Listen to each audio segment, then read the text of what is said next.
हमें भी याद आती है अपनी माँ की रात में। मेरी छोटी बहन है, वो भी बोलती है माँ नहीं आ रही, माँ नहीं आ रही।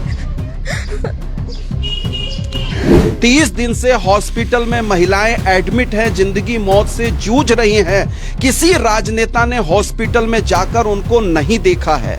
ये कैसा लोकतंत्र है, कैसा सिस्टम है, कैसी व्यवस्था है? किस चीज का ये सम्मान है? महिलाएं आज भूख हड़ताल पे 29 दिन से बैठी हैं, जो यहाँ का विधायक भी नहीं देख रहा है, ना डीएम ना एसडीएम, कोई सुनवाई नहीं हो रही है। ये भी रात को रोने लगती है, कहती है मम्मी नहीं है, क्योंकि ये मम्मी का पेट लेके सोती है। अभी भी कहती है कि मम्मी कब आएगी कब आएगी, बहुत रोती है ये। अब तो 30 दिन भी हो गए, यहाँ का प्रशासन, यहाँ का एसडीएम कोई भी उनकी बात नहीं सुन रहा है। कैसा न्याय है यहाँ का? रात को नींद नहीं आती है, 1-2 बजे हम माँ को कॉल लगा देते हैं। तो यही उम्मीद लेके अभी भी हम मतलब इतने टाइम तक रुकी हुई हूँ कि माँ जीतेंगी, पर अभी तक उनका कुछ भी नहीं हुआ है। डॉल्फिन कंपनी के खिलाफ जो 4 संघर्ष कर रही महिलाएं हैं, वो 30 दिन की अवधि पूरी कर चुकी हैं। पिंकी, पुष्पा और प्रेमवती, कृष्णा देवी। आज मैं पिंकी गंगवार के यहाँ पहुंचा हूं और दोस्तों मैं आपको बता दूं कि पिंकी गंगवार की हालत जिला अस्पताल में बहुत नाजुक है। कल वो 4 से 5 घंटे बिल्कुल नहीं बोल पाई थी, बिल्कुल बेहोशी की अवस्था में थी। हालांकि डॉक्टर अपनी पूरी कोशिश कर रहे हैं, ग्लूकोज दे रहे हैं, तमाम सारी चीज़ें जो दी जा सकती हैं दवा के माध्यम से वो देने की कोशिश की जा रही है। लेकिन पिंकी हैं जो बिना मांगों को सॉल्व किए अनशन तोड़ने को तैयार नहीं हैं। पिंकी का शिवनगर में कोई अपना घर नहीं है, वो एक किराए के मकान में रहती हैं। 3 बच्चियां हैं उनकी, पिंकी की, और एक उनके घर वाले हैं, पति हैं, और वो इस समय घर में मौजूद हैं। हम उनसे बात करेंगे। आइए, मैं पिंकी के घर में प्रवेश कर रहा हूं। ये किराए का मकान है और आप कल्पना कर सकते हैं कि किराए का मकान कैसा और किस तरीके का होता है। और ये पूरा पिंकी का परिवार है, तीनों बच्चियां हैं, और इन बच्चों के चेहरे पर आप अगर नजदीक से देखेंगे तो वो आंसू हैं, और वो आंसू आज के नहीं हैं, पिछले 30 रोज से लगातार इसी तरीके से जो है एक तरीके से कहिए कि गमगीन माहौल है। और अब की जो स्थिति है वो इतनी भयावह हो चुकी है क्योंकि डॉक्टर भी कह रहे हैं कि मामला बड़ा अति संवेदनशील बन गया है और जो डॉक्टरी रिपोर्ट है वो बेहतर नहीं आ पा रही है। बड़ी बेटी है, ये मझली बेटी है, और ये छोटी बेटी है पिंकी की, और यहाँ पिंकी के घर वाले मौजूद हैं। ये देवर हैं और ये पड़ोसी हैं, और ये पूरा किराए का एक छोटा सा मकान है जिस मकान में पिंकी रहती है। आखिर पिंकी को ऐसा क्या क्यों कर वो अनशन पे बैठी होगी, क्यों धरना प्रदर्शन उसने शुरू किया होगा, ये जानना जरूरी है। और कोई मजदूर महिला आखिर इतना साहस कैसे और कहां से जुटा पाता है, ये भी बहुत महत्वपूर्ण बात है। क्या नाम है आपका? मेरा नाम गरिमा है। कौन सी क्लास में हैं आप? 10th में हूँ मैं। 10th में है आप बेटा? मैं 12th में। खुशी नाम है मेरा। खुशी है। तो मम्मी आज 30 दिन हो गए हैं और आपको भी पता है हॉस्पिटल में आप लोग मिलने के लिए भी उनसे जा रहे हैं। कैसी स्थिति है इस समय उनकी? बहुत ज्यादा हालत खराब है, हर रोज वो बेहोश हो जाती है। कल तो वो 5 घंटे बेहोश रही। मतलब कि वहाँ पर डॉक्टर तो अपना काम कर रहे हैं लेकिन उनकी दिन पे दिन हालत खराब हो रही है, बहुत ज्यादा सीरियस है। हमें घर पे वो बताती भी नहीं है कि हम बीमार हैं। वो चाचा है उनके पास रहते, वो बता भी देते हैं लेकिन वो हमें नहीं बताती कि मैं परेशान हूँ। कहती है ना पापा को बताओ, खाली वो टेंशन लेंगे, इसलिए तुम अपना खाओ पियो अच्छे से रहो, मैं आ जाऊंगी जल्दी करके। जी, क्या कहना चाहोगे बेटा? 30 दिन हो गए, मम्मी से मिलने कब गए थे आप लास्ट टाइम? मैं अभी कुछ टाइम हो गया, 1 हफ्ता होने जा रहा है, तब मैं मम्मी से मिल के आई थी। माँ ने बोला कि मैं 1-2 दिन में आ जाऊंगी। 1-2 दिन कर करके आज 30 दिन हो गए आमरण अनशन का। माँ अभी तक लौटी नहीं है। जब भी पूछते हैं कि आप कब आओगे तो बोलती है कि अब मैं विजयी होके आऊंगी। और उनके मन में यह है कि अब इंसान 40 दिन तक जी सकता है। अब तो 30 दिन भी हो गए, यहाँ का प्रशासन, यहाँ का एसडीएम कोई भी उनकी बात नहीं सुन रहा है। कैसा न्याय है यहाँ का? अब आज के टाइम पे ये प्रिंस धवन मजदूरों का शोषण कर रहा है, इसने मेरी माँ का भी शोषण कर रहा है, इसीलिए इन्होंने ये कदम उठाया, आमरण अनशन पर बैठी हैं अब वो। अगर इस बीच मेरी माँ को कुछ होता है तो यहाँ का प्रशासन, एसडीएम, डीएम, यहाँ के सभी लोग इस चीज के गवाह होंगे, मेरी माँ की मौत के जिम्मेदार होंगे। और सबसे बड़ी बात, यहाँ का प्रिंस धवन भी मेरी माँ का मौत का जिम्मेदार होगा अगर मेरी माँ को कुछ होता है। बेटा, आपने बहुत बड़ी बात कह दी कि कुछ भी मतलब अनहैप्पी कोई घटना इस तरीके की, हालांकि 30 दिन हो गए हैं तो कुछ नहीं कहा जा सकता। और आप खुद कह रहे हैं कि मेडिकल रिपोर्ट चूंकि अच्छी नहीं आ रही है, कल भी काफी लंबे समय तक माँ कुछ नहीं बोल पाई थी, तो अंदर भीतर में आप इतना बड़ा दिल करके कैसे बोल पा रहे हैं, कैसे इस बात को कह पा रहे हो? क्योंकि बच्चों के लिए ये कह पाना 10th क्लास में आप पढ़ते हैं, ये तो बहुत मतलब आसान नहीं है ना। इतना बड़ा कलेजा, इतना बड़ा दिल कहाँ से आया? माँ ने इतनी शक्ति आप लोगों को दी है क्या? माँ जब जा रही थी तो माँ ने बोला कि बेटा परेशान मत होना, मैं वहां से जीत के ही आऊंगी। तुम्हें हमेशा मैंने मतलब आगे बढ़ना ही सिखाया है, पीछे हटना कभी नहीं सिखाया है आपको। तो यही उम्मीद लेके अभी भी हम मतलब इतने टाइम तक रुकी हुई हूँ कि माँ जीतेंगी जीतेंगी, पर अभी तक उनका कुछ भी नहीं हुआ है। बोलती है कि टेंशन मत करो, जब मेरे अंदर हिम्मत है तो तुम क्यों हिम्मत हार रहे हो। इसी चीज को लेके हम बैठे। हमें भी याद आती है अपनी माँ की रात में। मेरी छोटी बहन है, वो भी बोलती है माँ नहीं आ रही, माँ नहीं आ रही। बस मैं इतना ही कहना चाहूँ। दर्शकों, आप देख सकते हैं इन बच्चों की आंखों में आंसू देख सकते हैं। दोनों वक्त मिल रहे हैं, संध्या का वक्त है। ऐसे वक्त में इस क्रंदन को, इस पीड़ा को आप महसूस कर सकते हैं कि ये पढ़ने वाली बच्चियां हैं और 1 महीने से इनके मम्मी जो है वो हॉस्पिटल में है। हमारे पास भी रिपोर्टिंग करते हुए शब्द नहीं होते हैं। ये बड़ी बिटिया जो इंटर में पढ़ती है वो काफी समय से स्कूल भी नहीं जा रही। बेटा, आप स्कूल नहीं जा रहे हो, क्यों? माँ मतलब कि पापा के हाथ जल गए थे और फिर माँ क्या कहते हैं जॉब करती थी। 3 साल हो गए उनको जॉब करते हुए, लेकिन अब ये घर में थे। फिर घर में ये छोटी है, ये भी है, स्कूल जाती है। तो मैंने सोचा, मैंने बोर्ड के भी एग्जाम अपने मतलब कि 11th के एग्जाम दिए थे।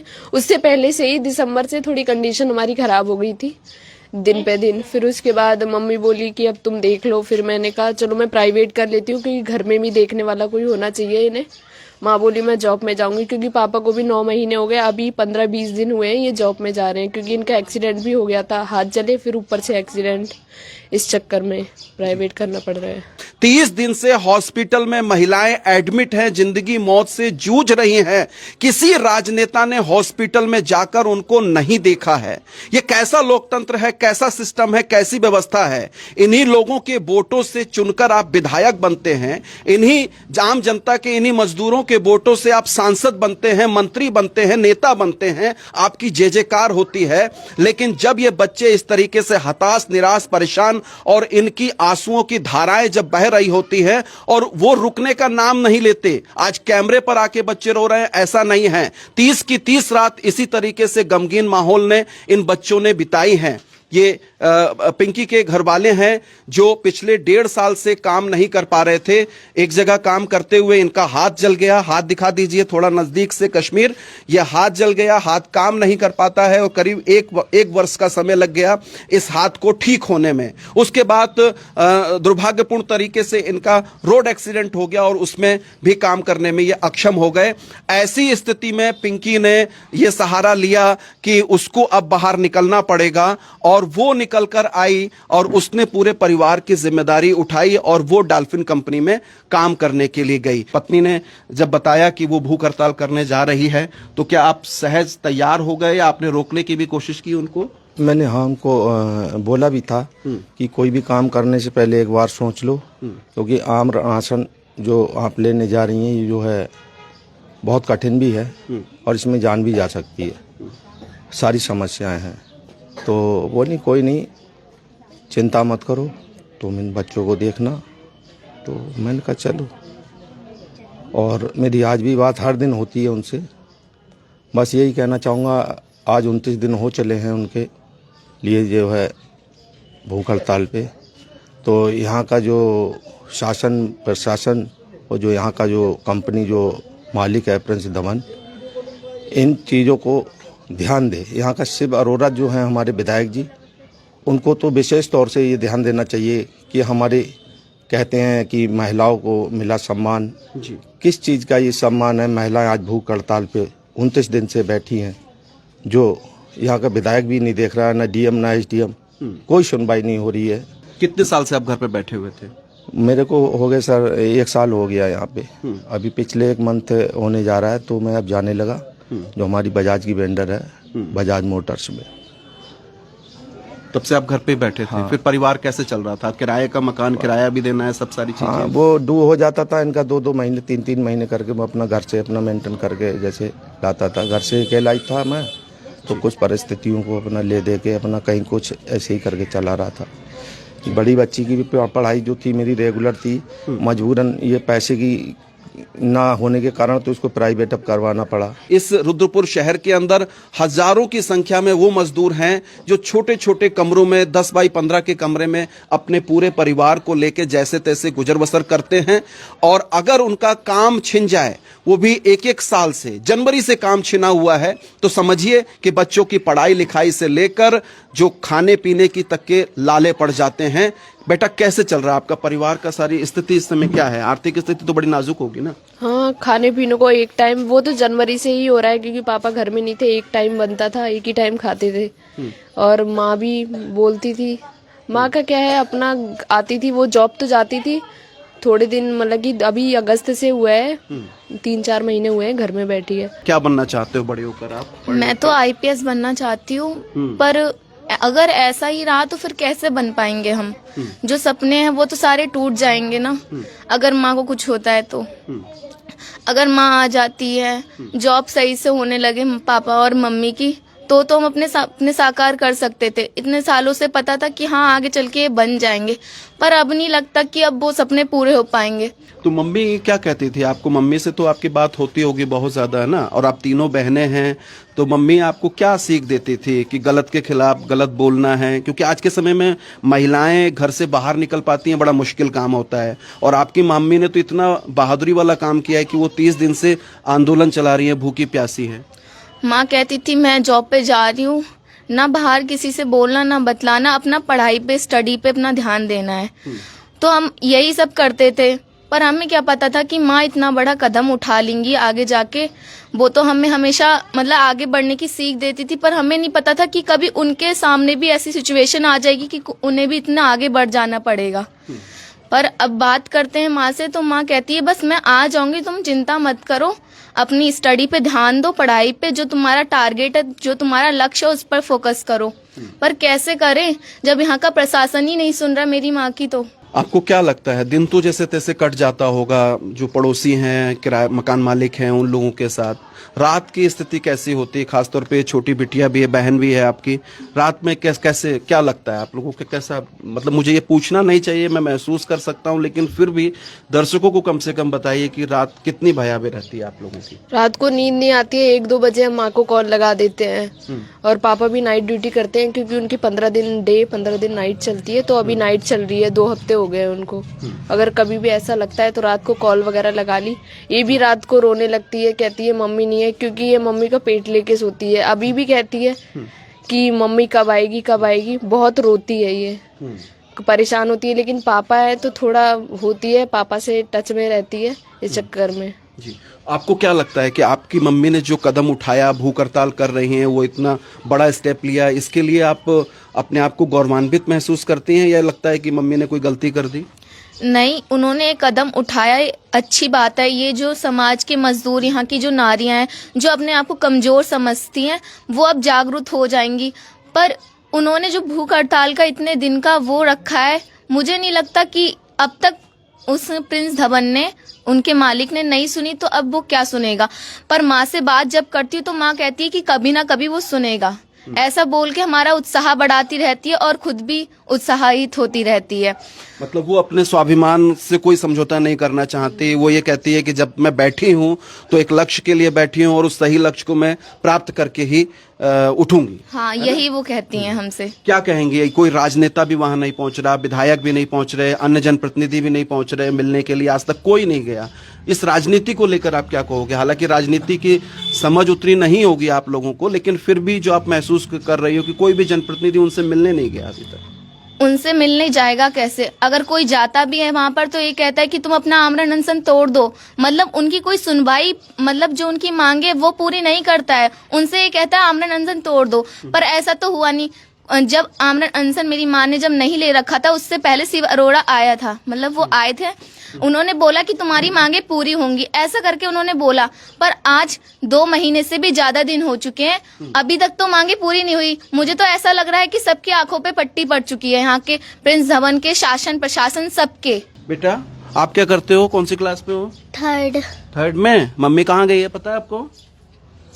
हाँ। कहाँ पे गई है पता है? नहीं पता? मम्मी की याद आती है? मम्मी को आना चाहिए ना? हाँ। बुला लो मम्मी को, कहो मम्मी आ जाएं। मम्मी आ जाए। एक छोटे से किराए के मकान में ये लोग रहते हैं। बच्ची होशियार हैं, तीनों की तीनों पढ़ती हैं और पढ़ने में भी अव्वल हैं, लेकिन हालात ऐसे बन गए हैं कि माँ को आंदोलन तक जाना पड़ा और आंदोलन की कोई सुध लेने वाला नहीं है। राजनेताओं से, जनप्रतिनिधियों से अब मैं उनका नाम लेने में भी मुझे बड़ा संकोच होता है और बड़ी अजीब सा महसूस होता है कि आखिर इस देश की जो राजनीतिक व्यवस्था है वो कर क्या रही है, वो किस बात के लिए है। ये सभी जनप्रतिनिधियों की स्थितियां ये हो गई हैं क्योंकि कोई भी जनप्रतिनिधि इन बच्चों के आंसुओं को नहीं देख रहा है, इनकी मां से या अन्य महिलाओं से मिलने तक की जहमत नहीं उठाई है। कब से रह रही हैं पिंकी आपके वहाँ? 2 साल से। 2 साल से।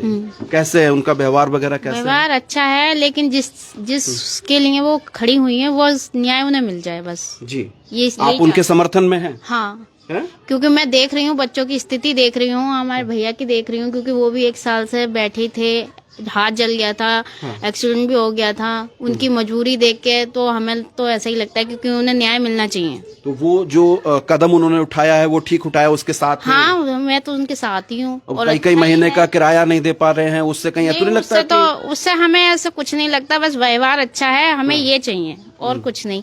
किराया क्या है, अभी आज है कल नहीं है, कभी ना कभी तो मिलेगा, लेकिन किराया ही सब कुछ नहीं होता। लेकिन बस मैं तो बस इतना कहना चाहती हूँ कि जिस न्याय के लिए वो खड़ी हैं वो उन्हें मिल जाए। आपका मतलब कभी कोई उनसे द्वेष या झगड़ा, कोई विवाद तो नहीं? कोई झगड़ा नहीं, कोई लड़ाई नहीं, सब अपनापन था, परिवार की तरह रहते हैं हम लोग। से बच्चों की माँ नहीं है। हाँ। तो इन बच्चों को जब माँ की याद आती है तो कभी आप उसकी पूर्ति कर पाती हैं? है, लेकिन जो माँ होती है, माँ की जगह कौन लेगा, लेकिन जो अपनी माँ होती है बच्चों से, उसका लगाव अलग ही होता है। लेकिन इन बच्चों को प्यार तो देती होंगी आप? हाँ, वो तो सब कुछ है, वो तो आप बच्चों से पूछ लो। ऐसा कुछ नहीं। तो ये मकान मालिक हैं जो पूरी तरीके से समर्थन कर रही हैं।